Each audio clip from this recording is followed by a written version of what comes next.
দেখতে পাচ্ছি না যে, কোথায় গেল সে? কোথায় আর যাবে? দেখ কোথায় গিয়ে আগাম কাম করছে। দাদু, তুমি একটু থামবে? ওর ব্যাপারে এসব কথা বলতে তোমার একটুও বাধে না? ও বাবা, বইয়ের প্রতি দরদ যেন একদম উতলে পড়ছে। তো বইয়ের প্রতি যখন এতই দরদ, বল না একটা বাচ্চা দিতে। সে মুহূর্ত নেই।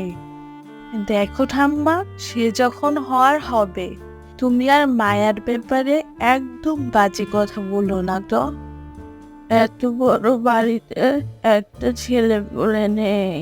তোর এত সহায় সম্পদ কে খাবে বলতো? খাওয়ার মানুষ না থাকলে গ্রামবাসীর মাঝে ছড়িয়ে দেব, তাতে কি কোনো সমস্যা আছে? ইস, ঘুরেছিস তো বাবার মতো, সব মানুষকে বিলিয়ে দিবি, শেষে নিজে হাতে প্লেট নিয়ে ঘুরবি। এই যে বাড়ির পেছন থেকে সব জমি তো আমাদের ছিল, শেষে কি হলো? তোর বাবা সবাইকে বিলিয়ে দিল। দেখো ঠাম্মা, তুমি কি মরার পরে কিছু নিয়ে যেতে পারবে? যদি নাই নিয়ে যেতে পারো, এত ধন সম্পত্তি কি করবে? সেই জন্যই তো বলছি, একটা ছেলে পুলে দরকার এই সহায় সম্পত্তি ভোগ করার জন্য। আমি বলি কি দাদু ভাই, তুই আরেকটু বিয়ে কর। না দাদু, আমার দ্বারা আর বিয়ে করা হবে না। মায়াই আমার প্রথম আর শেষ ভালোবাসা।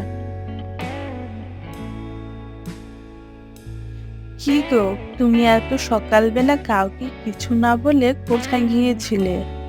আমি একটু মাজারে গিয়েছিলাম। আপনি ঘুমিয়েছিলেন বলে আপনাকে ডাক দিইনি। হয়েছে হয়েছে, যাও যাও, ওগুলো রেখে এসে খেতে বসো। না দাদু, আমার আজ রোজা আছে, আপনারা খেয়ে নিন। আরে চাচাজি, কি খবর তোমার? হঠাৎ করে আমার কাছে যে? তো কি করব, না এসে যে আর পারলাম না। তো বেশ বেশ, তুমি বসো তো। এই রমেশ, একটু পানি নিয়ে আয় তো। বলেন কাকা, কি হয়েছে? কি আর বলবো বাবা, শরীরটা বেশি একটা ভালো না। কবে চলে যায় কিছুই জানি না। বাবা, তবে তোমার কাছে আমি একটা অনুরোধ নিয়ে এসেছি। হ্যাঁ কাকা, তুমি বলো। তুমি যাই বলবে আমি তাই করব। তো বাবা, আমার একটা মাত্র মেয়ে বৃষ্টি, আমি না থাকলে তুমি ওকে দেখে রেখো বাবা। তুমি চিন্তা করো না কাকা, আমি বৃষ্টিকে দেখে শুনেই রাখবো। এবার বুঝি আমি মরেও শান্তি পাবো গো। কই কই গো বউ, আশীর্বাদ নাও। গুরুজনদের আশীর্বাদ নিলে মঙ্গল হয়। থাক থাক বোন, বেঁচে থাকো। ৫-১০টা পোলাপান আর তোমার ঘরে। চল চল দাদু ভাই, ঘরে চল। নতুন নতুন বিয়ে করে আনলি, বাইরে দাঁড়িয়ে থাকলে কি হবে?